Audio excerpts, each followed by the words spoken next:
सो welcome back once again. आज हम start कर रहे हैं basic operations of a computer. A computer is a machine that acts according to the instruction given by the user. मतलब बुनियादी operation जो है ना कंप्यूटर के, जो बुनियादी काम हैं, जो बेसिक लेवल के ऊपर कंप्यूटर के काम है। वैसे तो एडवांस लेवल में कंप्यूटर बहुत सारे काम करता है, लेकिन अगर बात करें बेसिक की तो बेसिक लेवल की कंप्यूटर के क्या ऑपरेशन है। जैसे मैथ की बेसिक्स होती हैं, मैथ्स के फंडामेंटल्स होते हैं, प्लस माइनस मल्टीप्लाई डिवाइड। तो कंप्यूटर की भी जो बेसिक्स है ना उसके बारे में स्टडी कर रहे हैं। A computer is a machine that acts according to the instructions given by the user. कह रहे हैं कंप्यूटर जो है वो एक मशीन है that acts according to the instruction, जो एक्ट करती है, हरकत करती है हिदायत के हिसाब से। और वो हिदायत का मतलब क्या है? जैसे इंस्ट्रक्ट करना, कोई बात कहना, बताना या ऑर्डर देना कि आप कर आओ, ठीक है। कौन देता है उसे? Given by the user. Computer को ऑर्डर कौन देगा? यूज़र देगा। यूज़र कौन होता है? इस्तेमाल करने वाला। A computer perform 4 basic operations. Computer जो है वो परफॉर्म करता है, अदा करता है 4 बुनियादी operations. Number 1 input, number 2 processing, number 3 output and number 4 storage. तो कंप्यूटर इनपुट करता है, प्रोसेसिंग करता है, आउटपुट प्रोवाइड करता है और स्टोरेज का काम भी करता है, मतलब मेमोरी को अपने अंदर जमा भी कर लेता है। तो इनपुट से स्टार्ट करते हैं। Computer input has many forms. Computer input की बहुत सारी फॉर्म्स हैं। It can be from a command entered using a keyboard और अ माउस। कह रहे हैं कंप्यूटर को इनपुट देने की बहुत सारी फॉर्म्स हैं, मतलब कंप्यूटर को आप इनपुट कई तरीक़ों से दे सकते हो, बहुत सारे वेज भी हैं। It can be from a command entered, आप इस तरह से इसको कमांड दे सकते हो यूजिंग अ कीबोर्ड, कीबोर्ड को यूज़ करते हुए, और अ माउस या माउस को।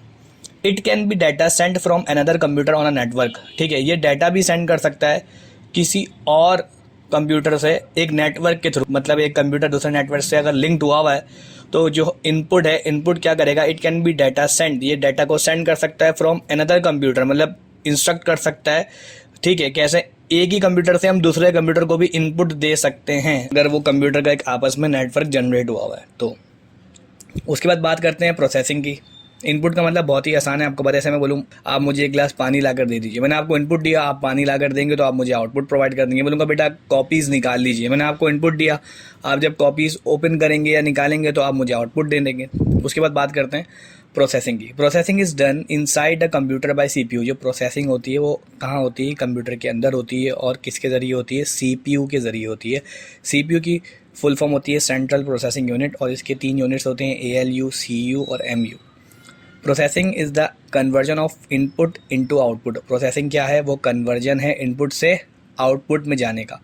After processing data is turn into meaningful information. कह रहे हैं प्रोसेसिंग के बाद जो डाटा होता है आपका, वो मीनिंगफुल इन्फॉर्मेशन में कन्वर्ट हो जाता है। ऐसी मालूमात जिसका कोई सेंस क्रिएट हो रहा हो, प्रॉपर मीनिंग प्रोवाइड कर रही हो। This is carried out with the help of arithmetic and logical operations. ठीक है, ये किसको कैरी कर रहा होता है? प्रोसेसिंग किसके थ्रू प्रोसेस करता है? अर्थमेटिक की हेल्प लेता है ये, एंड लॉजिकल ऑपरेशंस लगाता है। इस तरह से प्रोसेसिंग होती है। तो थर्ड है हमारा storage. Storage refers to the holding और सेविंग डाटा। स्टोरेज का ताल्लुक है डाटा को होल्ड करना, मतलब अपने पास पकड़े हुए रखना, या सेव करना, दोनों में से एक ही बात है। होल्डिंग का मतलब भी अपने पास जमा कर लेना, और सेविंग का मतलब भी डाटा को अपने पास जमा कर लेना, सेव कर लेना। रैम भी एक तरीके से स्टोरेज के अंदर आती है, रोम भी आती है, एंड हार्ड डिस्क और हार्ड डिस्क भी आती है। रोम में लिमिटेड आपके पास स्पेस होती है, रैम जो है वो टेम्परेरी तौर पे डाटा को होल्ड किए हुए होती है। रैम जो है वो टेम्परेरी तौर पे डाटा को होल्ड किए हुए होती है, और जो हार्ड डिस्क होती है उस पर आप परमानेंटली भी डाटा को स्टोर कर सकते हो। And hard disk are the devices that are used for storage. और हार्ड डिस्क जो है वो डिवाइसेस हैं जो स्टोरेज के लिए इस्तेमाल की जाती हैं। Output is the result of a computer processing.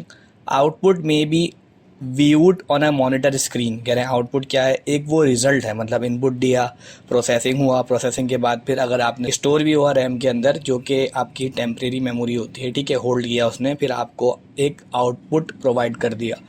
Output is the result of a computer processing. जो कंप्यूटर की पूरी प्रोसेसिंग होती है उसका जो रिजल्ट आता है, जैसे आप पेपर देते हो आपका रिजल्ट आता है, अब आप पेपर में लिख रहे हो, आप इनपुट दे रहे हो, ठीक है जी।